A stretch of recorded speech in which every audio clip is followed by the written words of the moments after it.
Hey, welcome back, everybody. Of course, my name is Dr. Keith McNally. This is the Question God podcast. I'm here with John, and I want to get this right. John Nerrill. That's it. Cool. And so we had a conversation prior to this one, so I got to know you a little bit. You're not far from me. You're somewhere in Virginia area, right?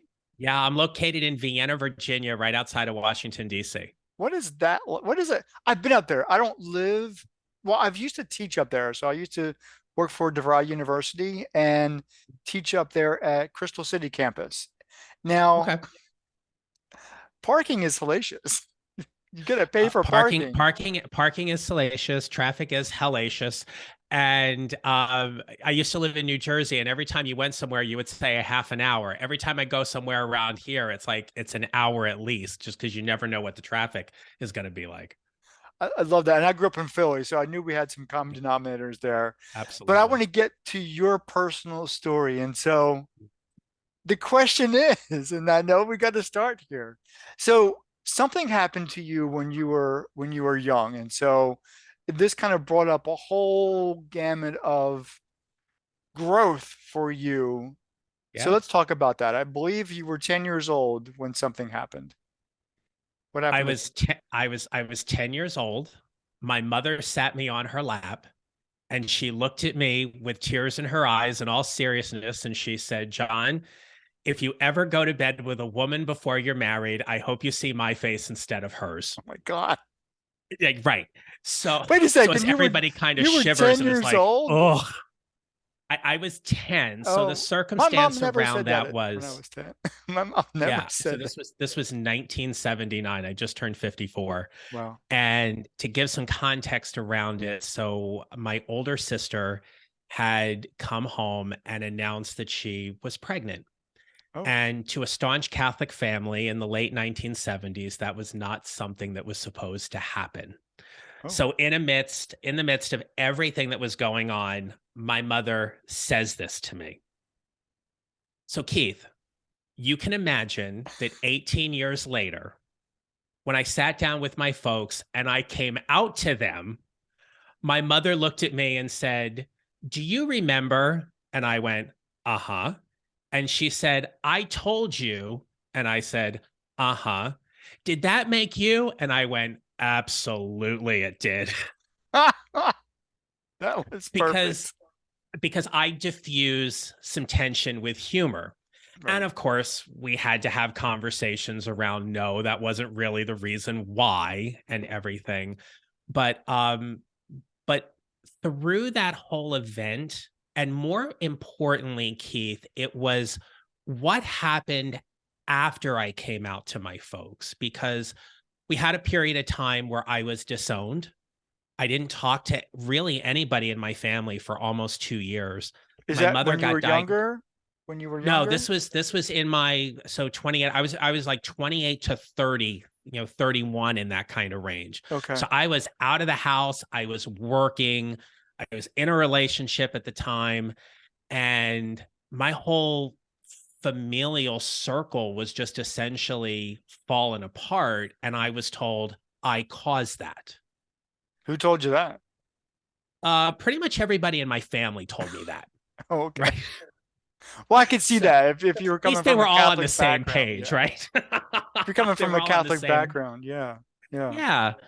So what ended up happening from there, and I know we'll get into some more of the specifics and stuff, but what happened was my mom got diagnosed with breast cancer, and she wanted to see me before she went in for her biopsy. And I had always promised my folks they always would know where I was. I would never change my phone number. They knew how to get a hold of me. They had all the contact info. And it was really from that point that we started to heal. Mm. And over the course of really up until my mom passed away, my mom will be gone 12 years in July. It was this whole process of how do you show up for each other? How do you show up when you are dealing with something that you're not happy about? Look, they weren't happy. I'm gay. I wasn't happy that they were being, as I described it at the time, intolerant and inflexible and indignant. And so you find a way to show up and to set ground rules and have these intentional conversations that allows you, if both parties are able to do so, to heal. I'm very, very thankful, Keith, that by the time my dad passed, my dad's been gone 18 years now. Okay. Um, we had started to heal. By the Okay. time my mom passed, not only had we healed in the sense of, I like to say we came full circle, but she met my now husband. She was able to understand that what was happening with me and who I am went far beyond the mechanics of what she kind of described as essentially it's just about the sex, which it isn't, right? She Which could is no understand relationship that. is, because you're Right, actually in a exactly. relationship. I mean, Right. yeah, It was about understanding the companionship, the support, the love that was there. right. In her own way, she was able to get it. And it was her journey and her transformation that I honored.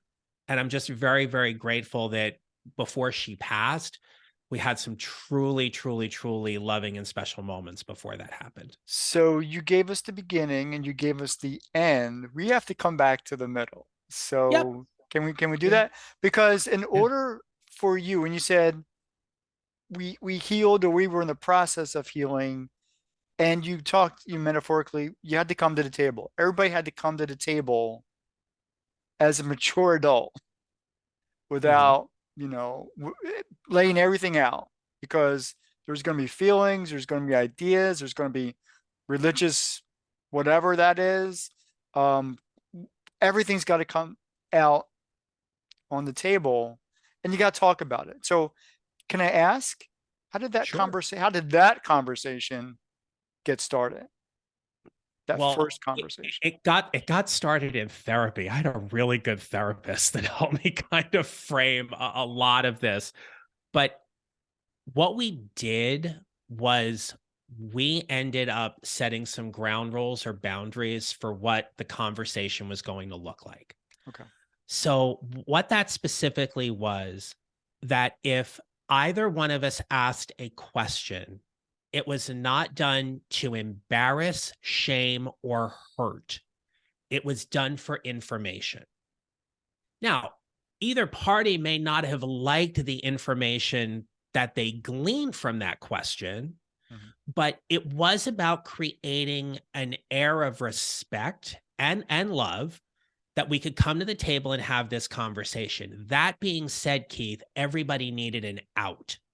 The out was if at any point in time we're feeling uncomfortable, we're feeling threatened, we're feeling unsafe in this conversation, we stop and we say, okay, we need to put a pin in this. Let's come back to this another time. The ground rule that I set for myself, and I have to credit my therapist with this because honestly, I don't know if I had the wherewithal to really do this and honor this at the time, given all of my emotions I was having. But my therapist said to me, she said, you will end every conversation in a way that you walk away from it where you never regret it if that's the last thing they've heard from you. So I always made it a point that no matter how angry I got with my folks or how angry they were with me, I always said, I love you. And I'm very, very grateful that those were the last words my parents heard me say to them. And they would know that that was an authentic "I love you." It wasn't just like I'm saying it just for it to be out there. No, it wasn't like, I love you. No, it wasn't like screaming and yelling at them. No, it was a very heartfelt sentiment to simply say, I love you. Mhm. You know, it might be like, hey, I know today was rough. I love you. And that would be it. So, did your conversations, did they start with both mom and dad or just one or the other?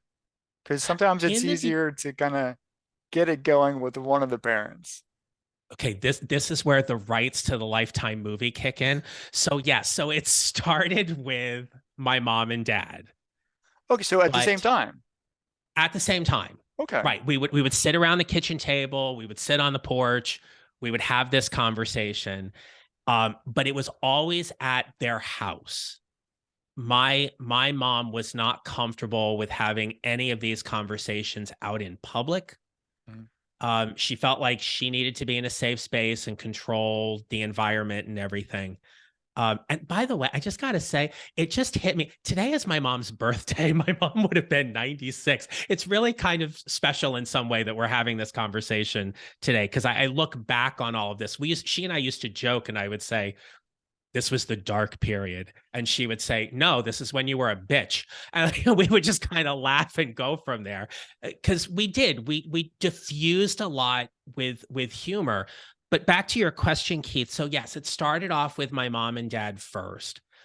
They did hold an intervention for me. What? So What? an intervention is a meeting amongst interested parties where they make an ultimatum. And so in this case, it was my mom and my dad, my mother's brother, who happened to be a Catholic priest. So she brought in the big guns. And then my oldest sister, not the one who had gotten pregnant at 18, but the one who was, she's a little old. She's 18 years older than me. So it was, she was the oldest sibling, if you will. And so she was there. And I remember walking into the house thinking something doesn't feel right. And then one by one, my dad was sitting in the chair. One by one, the three of them came out, and the four of them sat on one side of the room, and I sat on the other. And my mother looked at me and she said, I cannot live like this. You either leave him. She would never name my partner at the time by name. She said, you either leave him and come back to us, or you're kicked out of the family. And that's hard. I Mm-hmm. mean, that's hard to hear at 29, 28, 29, when you sit there and go, I'm going to lose my family.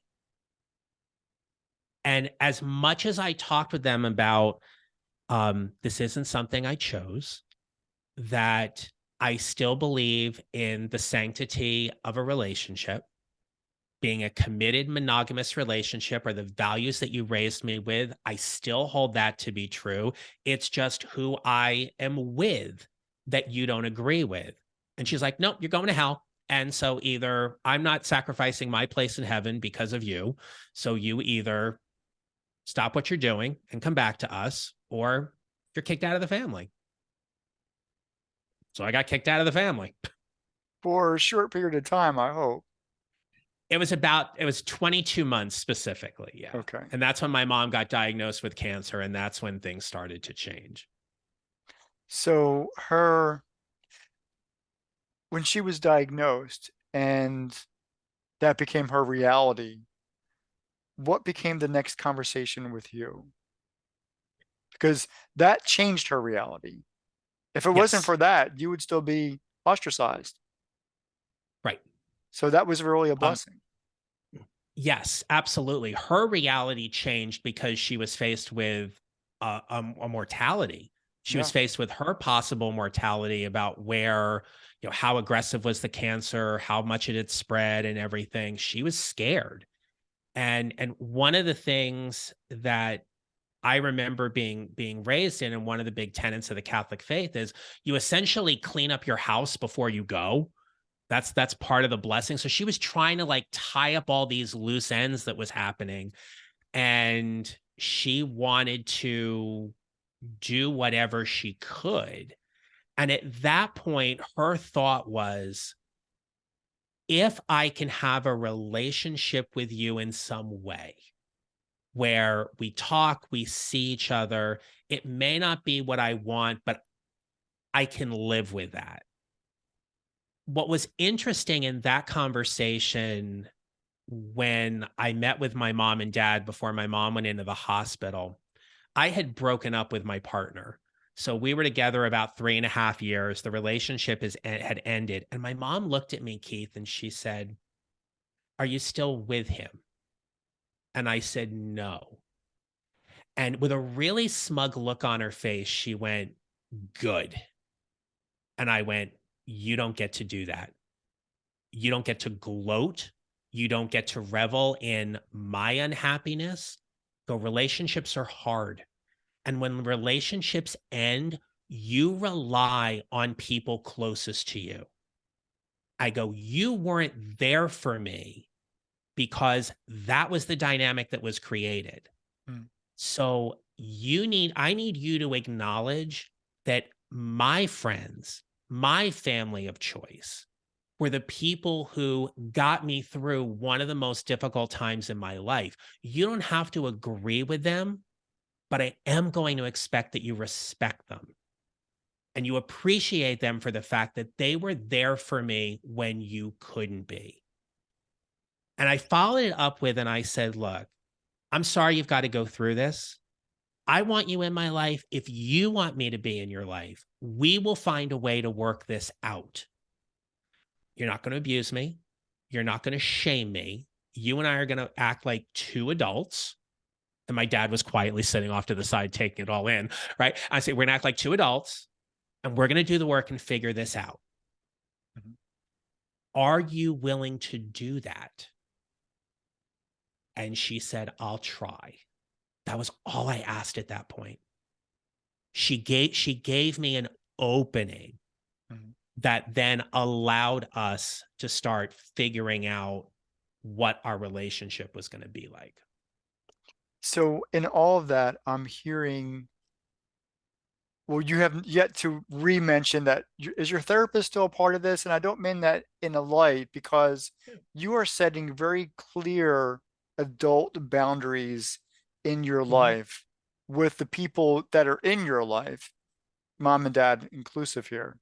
So it takes a lot of integrity Yes. and courage Mhm. to do that, to set boundaries. Because sometimes as people, because we want somebody in our life, because we need to fill a gap or whatever that is we're filling, we'll not set clear boundaries or bend them a little bit in order Yeah. to fill that need. But you're really clear. And in a situation where your mom is going through a very scary event in her own life, mom and Yep. dad, because dad's there too. I How are I you? worked with Go ahead. Go ahead. I was going to say I worked with that particular therapist up till about 2010, and in 2010 that's when I made my move to Washington D.C. and Northern Virginia. Um, After my mom passed away, I did go back into therapy to help sort through some of those emotions and things. And that was probably for about another 4 or 5 years at that point. So obviously I'm a huge proponent of having a mental health professional that's there to help you work through some things. But you had to become good at setting boundaries. Just Yep. because you had a therapist doesn't mean we're become good at it. Just the words that you're using in this conversation alone is clear to me that you knew how to set boundaries. How did you get good at that? Because, I taught middle school mathematics for 14 years. If you don't want the classroom to get out of control, you set really good boundaries. and I say that to say whoever's listening and is inspired by your message today, I want them at the very least know that that's part of the growth, transformation, and building relationships that they need to be able to do. It's part of all that. If you can't do that well, and hopefully they're not going to have to spend 14 years in a classroom to learn how to do Right. that. There's a lot to be said though about and for me personally, because finding a way to heal the relationship with my parents was important to me. And that meant there was going to be some hard work. And what I wanted to make sure was that as much as this was a parent child dynamic, it needed to be an adult to adult dynamic as much as possible. It needed to be two people sitting next to each other having intentional conversations, as opposed to two people sitting across the table from each other pointing fingers. And I do have to honor and credit my folks who were willing to come to the table and sit next to me and have these kind of conversations because that was extremely hard for them too. I don't want to overlook the fact that they had a path and a journey that was very different than mine. One of the things, if I could look back on the whole thing and do something differently, it would be that I didn't truly acknowledge their journey and their path to where they needed to be. I went in it with, well, I'm your son. You have to accept me. This is just the way it's going to be. And it needs to be instantaneous. And Mm. that was unfair. And my parents were older when they had me. They had me just, my mom had me 3 weeks before her 43rd birthday. So we're talking, they're in their early 70s. And I needed to acknowledge that they had 70 plus years of experience and thoughts and beliefs and values that in some way, Keith, I came in and I flipped everything on its ear. And if I could have given them a little more grace in their journey, that is the one thing I would have done differently. But I am proud of the way I framed the conversations for us moving forward because at least gave us a structure to play with. Now, the funny part is, Keith, is that my mom didn't initially like it. She didn't like being told how she was going to have a conversation, right? Her phrase was, you're a snot-nosed kid. That was her. That was her. Like, it was like, oh, mom's getting mad. She's saying bad words. It was that kind of thing. But we found a way to have the conversation. Now, trust me, there were times we had conversations, they didn't last long, and I left early Mhm. because it just wasn't the right time or the right space. Which brings me to my next question. Things had to change with all the parties involved. Thoughts had to change, feelings had to change, maybe beliefs had to change in Mhm, order for you to, at the very least, have those conversations. Not mhm, to accept, like, mom, dad, you've got to accept who I am, or vice versa. You know, mom, dad saying to you, you have to accept the fact that this is our belief and we're not going to change. Something had to change. mhm. What Yeah, changed? you're right. Yeah. So what changed was,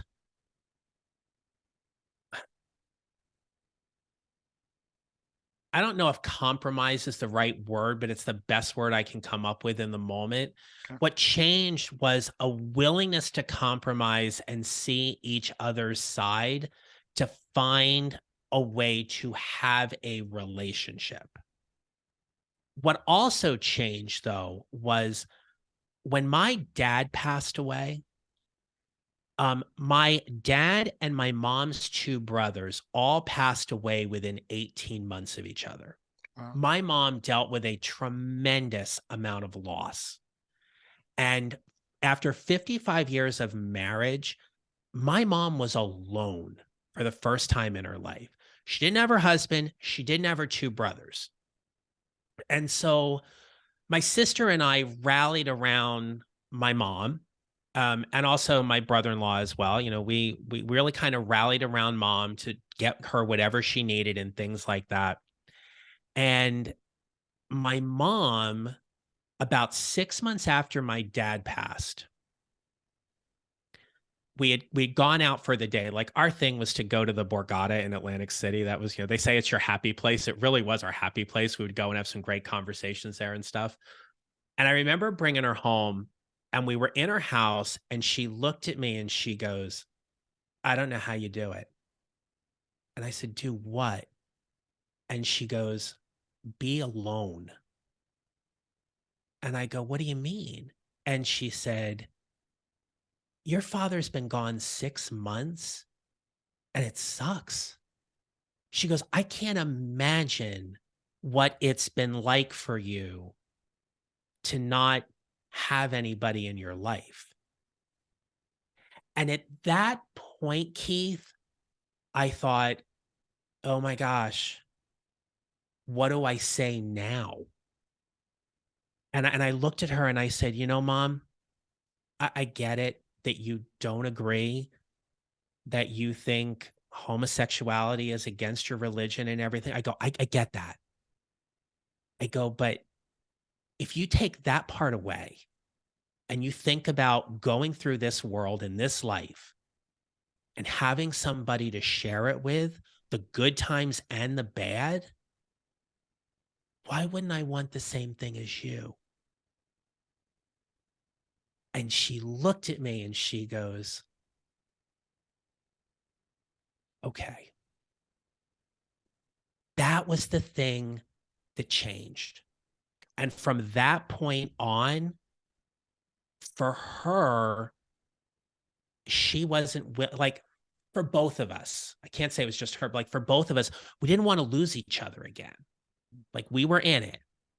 And I think the more she started realizing that relationships are more about compatibility and friendships and relationships, and the sex part is just one thing of it, and it's not what defines it.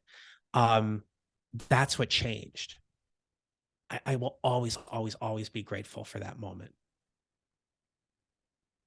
This conversation has been a lot about your relationship with you and your parents, but you've also said that you have siblings. Can you, is there Yeah, anything about your sibling relationships that we should be aware of? Are they yeah, healthy? Are sure. they good? So my oldest sister, who I shared, is 18 years older than me.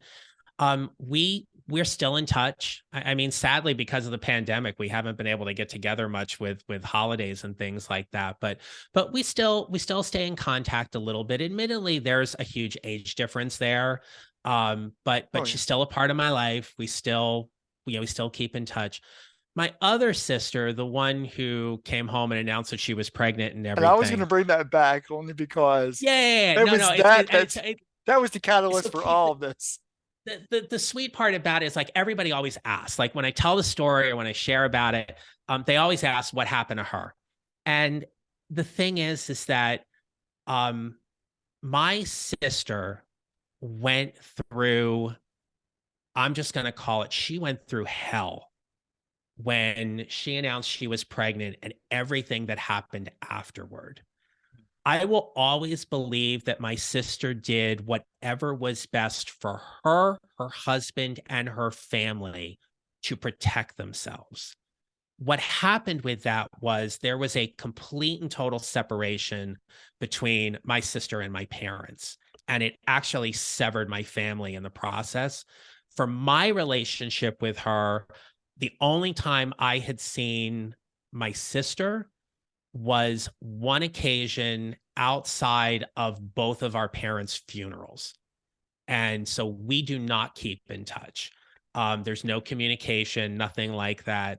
And I just fully believe, as sad as it is also what's best for us at this point. Yeah, well, I appreciate that disclosure. Yeah. So, what is life like now? Both of your parents are passed, and are you comfortable with where things led to and the relationship you had with mom and dad at the time of their passing?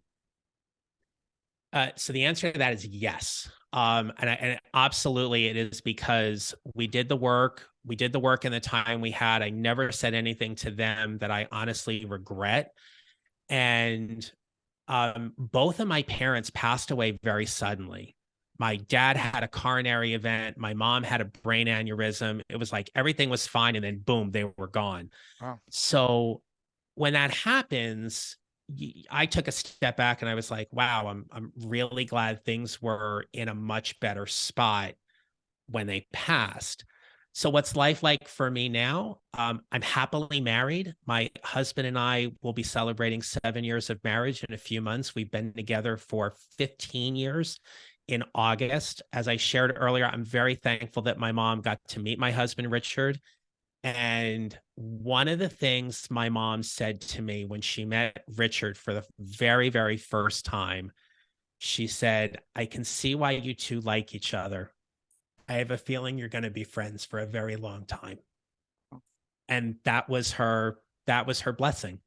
Yeah. She wasn't going to say boyfriend, husband, partner, or anything like that. She said, I have a feeling you two will be friends for a very long time. Richard adored my mom, he sadly lost both of his parents very early on. He lost his dad when his dad was in his early 60s and his mom in her late 50s. So he lost his parents in his 30s. Wow, And so it was nice that my mom got to know him and vice versa.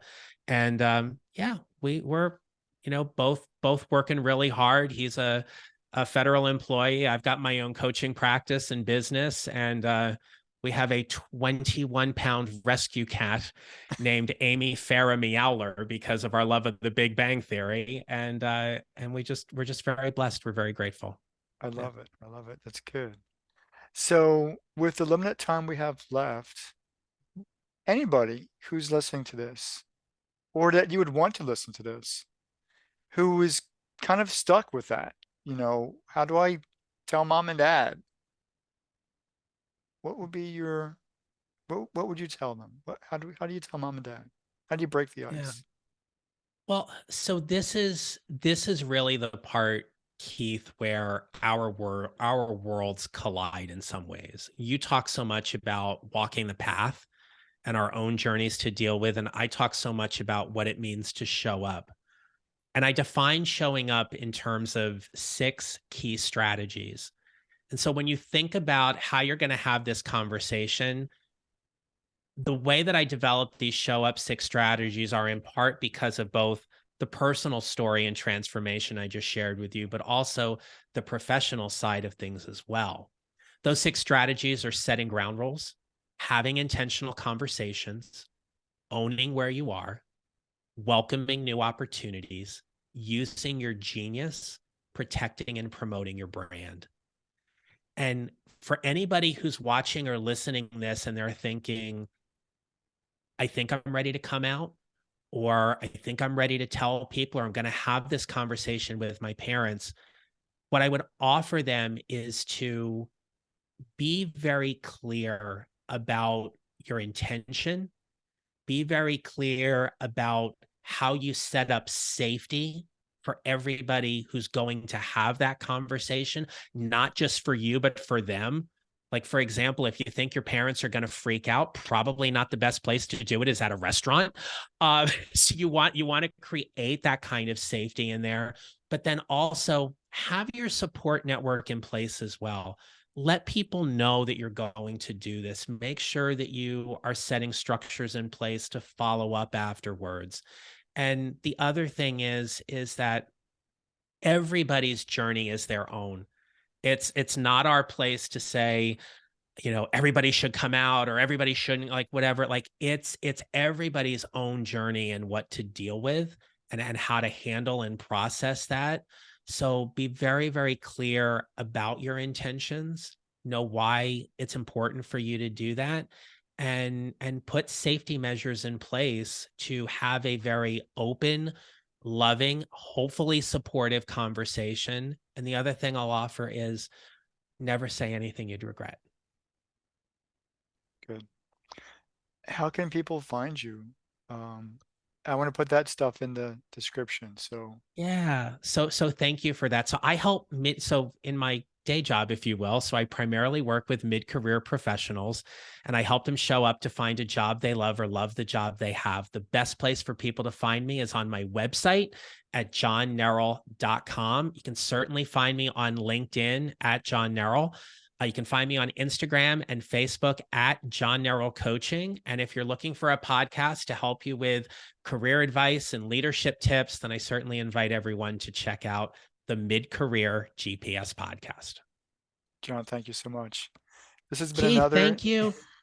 Keith, Go ahead. thank you for opening up the space for us to have this conversation. I love what you're doing, and I appreciate how when we had our pre-call, if you will, and it just kind of transitioned into this. I really appreciate you opening up the space to have this conversation. No doubt someone's going to listen to this and get something from it, and as they walk their path, just continue to keep up the great work that you're doing as well. Appreciate that. This has been another edition of the Question Guy podcast, and we'll see you next time. Take care.